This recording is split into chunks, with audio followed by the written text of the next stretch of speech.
አርእስተ ዜና የፕላንና ልማት ሚኒስቴር በሚዘረጋቸው የተለያዩ ፕሮጀክቶች ላይ የሚታዩበትን የአሰራር ክፍተቶች መቅረፍ እንደሚገባው ተገልጿል። ሚኒስቴሩ ከገንዘብ ሚኒስቴርና ከሌሎች መስሪያ ቤቶች ጋር ተቀራርቦ በመስራት ፕሮጀክቶችን ለማሻሻል የአሰራር ስርዓት እንዲዘረጋም ማሳሰቢያ ተሰጥቶታል። ዝርዝሩን ይዘናል። በዓለም አቀፍ ደረጃ ይፈለግ የነበረ አደገኛ ህገወጥ አዘዋዋሪ በቁጥጥር ስር መዋሉን የኢትዮጵያ ፌዴራል ፖሊስ አስታውቋል። እንደ ፌዴራል ፖሊስ ገለጻ ግለሰቡ ከ3000 በላይ ሰዎችን በህገወጥ መንገድ በማዘዋወር ከ100 በላይ ሰዎችን ለሞት የዳረገና ከ50 በላይ ሴቶችን እንዲደፈሩ አድርጓል ብሏል። እነግራቸዋለን። ቡርኪና ፋሶ አዲሱ መንግስት ስልጣን ከያዘ በኋላ ከ1800 በላይ ሰዎች ተገድለዋል የሚለውን ሪፖርት አስተባብላለች። ሁማን ራይትስ ዎች ባለፉት 3 ዓመታት ሀገሪቱን እየመራ የሚገኘው የፕሬዝዳንት ኢብራሂም ትራኦሬ መንግስት ከ1800 በላይ ሲቪሎችን ገድሏል ሲል ከሷል። በዝርዝር እናስደምጣቸዋለን። የኢራኑ የበላይ መሪ ሞጅታባ ካሚኒ ራሳቸውን ስተው በቆም ከተማ የህክምና እርዳታ እየተከታተሉ መሆኑን ዘ ታይምስ ጋዜጣ ዘግቧል። መረጃው የአሜሪካና የእስራኤል የደህንነት መረጃዎችን የጠቀሰ የዲፕሎማሲያዊ መዘክርን ዋቢ በማድረግ መሆኑን ማስታውቋል። ዓለም አቀፋዊ መረጃችን ነው። ጤና ይስጥልኝ ሀገሬ ቴሌቪዥን ተመልካቾቻችን እንደምን ቆይታችኋል? ከሀገር ውስጥ እንዲሁም ከውጭ ያዝናቸው የዕለቱ የምሳሳት ዜናዎች ወደ እናንተ መድረስ ጀምረዋል። ምህረት ደግፍ አብሬያቸው የምቆይ ይሆናል።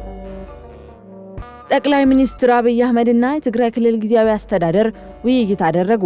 ጠቅላይ ሚኒስትር ዶክተር አብይ አህመድ ከትግራይ ክልል ጊዜያዊ አስተዳደር ፕሬዝዳንት ሌተናል ጀነራል ታደሰ ወረደ ጋር መወያየታቸውን የጠቅላይ ሚኒስትር ጽህፈት ቤት አስታውቋል። በውይይቱ ወቅትም ዓመታዊ አፈጻጸም ሪፖርት መቅረቡ የተነገረ ሲሆን በውጤቶቹ ላይ ግምገማና ውይይት መደረጉም ተገልጿል። ሌተናል ጀነራል ታደሰ ወረደ ከአንድ ዓመት በፊት መጋቢት 30 ቀን 2017 ዓ.ም የትግራይ ክልል ፕሬዝዳንት ሆኖ መሾማቸው የሚታወስ ሲሆን ጊዜያዊ አስተዳደሩ የተቀመጠለት የአንድ ዓመት የጊዜ ገደብ መጠናቀቂያው ላይ ይገኛል። የኢትዮ አውሮፓ ህብረት የቢዝነስ ፎረም ላይ ግዙፍ የኢንቨስትመንት ስምምነቶች ሊፈረሙ ነው። የአውሮፓ ህብረትና ኢትዮጵያ የሀገሪቱን ዘላቂ የኢኮኖሚ እድገት ለማፋጠን የሚያስችሉ 3 ዋና ዋና የኢንቨስትመንት ስምምነቶችን በአዲስ አበባ ሊካሄድ በታቀደው የቢዝነስ ፎረም ላይ እንደሚፈራረሙ ተገልጿል። የዓለም አቀፍ የገበያ ትስስር እድልን መክፈት በሚል መሪ ቃል በሚዘጋጀው በዚህ ሀገር አቀፍና አህጉራዊ መድረክ ላይ በተለይም በዲጂታል ኢኮኖሚ ትብብርን የሚያጠናክረው ግዙፍ ስምምነት በኢትዮጵያ መንግስት ከፍተኛ ባለስልጣናት በተገኙበት በአዲስ አበባ ሂልተን ሆቴል ከሚያዝያ 12 እስከ 14 ቀን 2018 ዓ.ም ድረስ ይፈረማል ተብሎ ይጠበቃል። ህብረቱና አባል ሀገራቱ የኢትዮጵያን ኢኮኖሚ ሽግግር በተለያዩ ዘርፎች ኢንቨስትመንትን በማስፋፋት ለመደገፍ የሚያስችል ስምምነት እንደሚሆንም ይጠበቃል ተብሏል። የቢዝነስ ፎረሙ የአውሮፓ ህብረት ዓለም አቀፍ የመሰረተ ልማት ክፍተቶችን ለመቅረፍ የቀረጸው ግሎባል ጌትዌይ የተሰኘው ስትራቴጂ አካል ሲሆን በኢትዮጵያና በአውሮፓ ህብረት መካከል ያለውን ጠንካራ የኢኮኖሚና የፖለቲካ ትብብር ወደ ላቀ ምዕራፍ እንደሚያሸጋግረው በጽኑ ታምኖበታል ተብሏል። የፕላንና ልማት ሚኒስቴር ያሉበትን የአሰራር ክፍተት እንዲቀርፍ ተጠየቀ። የፕላንና ልማት ሚኒስቴር በሚዘረጋቸው የተለያዩ ፕሮጀክቶች ላይ የሚታዩበትን የአሰራር ክፍተቶች መቅረፍ እንደሚገባው ተገልጿል። ሚኒስቴሩ ከገንዘብ ሚኒስቴርና ከሌሎች መስሪያ ቤቶች ጋር ተቀራርቦ በመስራት ፕሮጀክቶችን ለማሻሻል የአሰራር ስርዓት እንዲዘረጋ የመንግስት ወጪ አስተዳደርና ቁጥጥር ጉዳዮች ቋሚ ኮሚቴ አሳስቧል። ቋሚ ኮሚቴው ይህንን ያሳሰበው የመንግስት ፕሮጀክቶች ክትትልና ቁጥጥር ስርዓት አፈጻጸም ላይ በተሰራ የ2016-17 ክዋኔ ኦዲት ግኝት መሰረት በማድረግ የተወሰደን የእርምት እርምጃ ሪፖርት ባዳመጠበት ወቅት ላይ ሲሆን በዋናነትም በአብዛኞቹ የዩኒቨርሲቲ ፕሮጀክቶች የአዋጭነትና የአካባቢያዊ ተጽዕኖ ጥናት ሳይደረግባቸው የተጀመሩ በመሆናቸው የአፈጻጸምና የአስተዳደር ችግር እንዳለባቸው በሪፖርቱ መመላከቱ ተገልጿል። ይሁን እንጂ አብዛኞቹ ችግሮች ኃላፊነቱ ለፕላንና ሚኒስቴር ከመሰጠቱ በፊት በገንዘብ ሚኒስቴር ተይዘው የቆዩ በመሆናቸው የገንዘብ ሚኒስቴር ሲከታተላቸው የነበሩትን ፕሮጀክቶች አፈጻጸም ሁኔታ አጥንቶ መረጃውን ለፕላንና ልማት ሚኒስቴር እስከ ግንቦት 30 ቀን 2018 ዓ.ም እንዲያስረክብ ቋሚ ኮሚቴው አሳስቧል። በተጨማሪም መቋረጥ የሚገባቸው ፕሮጀክቶች እንዲቋረጡ ያሳሰበው ኮሚቴው በየቦታው የሚጣሉ የመሰረት ድንጋዮች አዋጭነታቸው ታይቶ መሆን እንደሚገባውም ገልጿል። የፕላንና ልማት ሚኒስትር ዶክተር ፍጹም አሰፋ በበኩላቸው ያልተጠናቀቁ ፕሮጀክቶች የአፈጻጸም ሪፖርት ካላቀረቡ ለቀጣይ በጀት እንደማይለቀቅላቸው ገልጸዋል። አደገኛ ህገወጥ የሰዎች አዘዋዋሪ ቡድንን በቁጥጥር ስር መዋሉን የኢትዮጵያ ፌዴራል ፖሊስ ገለጸ። በዓለም አቀፍ ደረጃ ይፈለግ የነበረ ህገወጥ አዘዋዋሪ በቁጥጥር ስር መዋሉን የኢትዮጵያ ፌዴራል ፖሊስ አስታውቋል። እንደ ፌዴራል ፖሊስ ገለጻ ግለሰቡ ከ3000 በላይ ሰዎችን በህገወጥ መንገድ በማዘዋወር ከ100 በላይ ሰዎችን ለሞት የዳረገና ከ50 በላይ ሴቶች እንዲደፈሩ ያደረገ ነው በሚል ተጠርጥሯል። 9 ተጨማሪ ሰዎች ግብረ አበሮች ናቸው በሚል ተጠርጥረው በቁጥጥር ስር ስለመዋላቸውም ተነግሯል።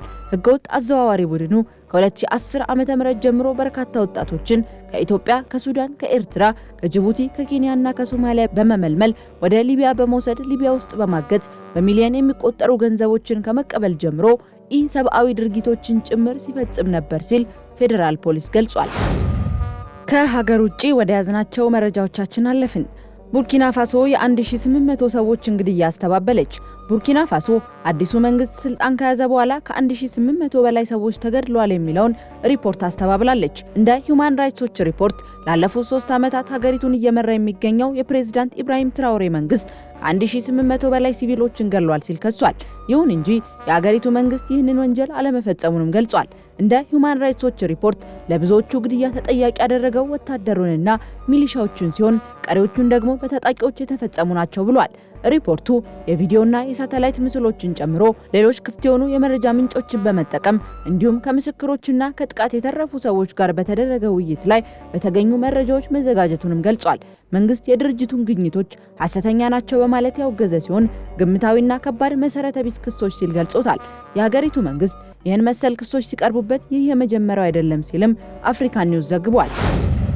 የኢራኑ መሪ ሞጅታባ ካሚኒ ሆስፒታል መግባታቸው ተነገረ። የኢራኑ መሪ ሞጅታባ ካሚኒ ራሳቸውን ስተው በቆም ከተማ የሕክምና እርዳታ እየተከታተሉ መሆኑን ዘ ታይምስ ጋዜጣ ዘግቧል።